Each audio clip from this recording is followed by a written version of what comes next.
I would hope that the Biden administration would come to the table and step into these conversations as they occur. We all know that the United States is not a member of OPEC, so we don't expect to be negotiating the price of oil, if you will. That's not the point of the conversation. Much like President Trump did, though, back in 2020, it's important that we have a mediating force. The United States is one of the big three producers of the world. And it's important that we remain there, and it's important that we be at those conversations and use the G20 and other forums that we have available to us to bring in all of the world partners to hopefully mediate and mitigate some of the worst outcomes that can happen in these types of situations.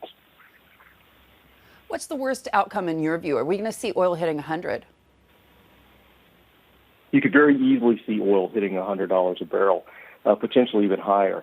And the flip side of that is equally possible as well, Hadley. I mean, if there isn't any agreement on production and countries tend to go off and do their own thing or do their own production, you could have a collapse of oil prices, much as we saw in 2020. That was due, obviously, to a decrease in demand, but we could have production numbers that could force numbers down.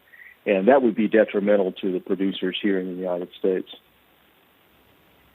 When you think about this with regards to that relationship, I mean, I've been covering it for over a decade now. You as well have been following this very closely, this relationship between Saudi Arabia and Russia, as well as Saudi Arabia and the UAE. And I think this does speak, frankly, to a much bigger issue, which is the sort of widely divergent paths that the UAE and Saudi Arabia are on, not just with regards to oil, but their overall economic strategies, right? And this plays into the politics in Washington.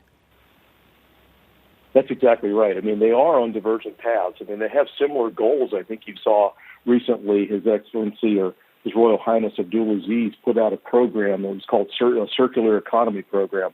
So he's taken a step in that direction. We just saw last week or week before last, the UAE announced its plans for a net zero economy by 2050 or some date in the future. But in order to achieve those goals, both need oil production. They need that oil revenue to allow those new investments to occur over the course of the next few years.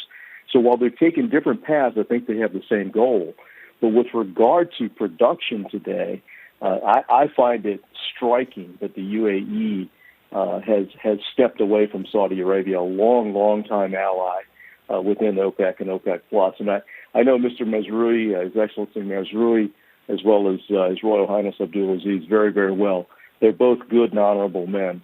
So I hate to see this happen to them, but it is a fascinating experience for those of us watching from afar.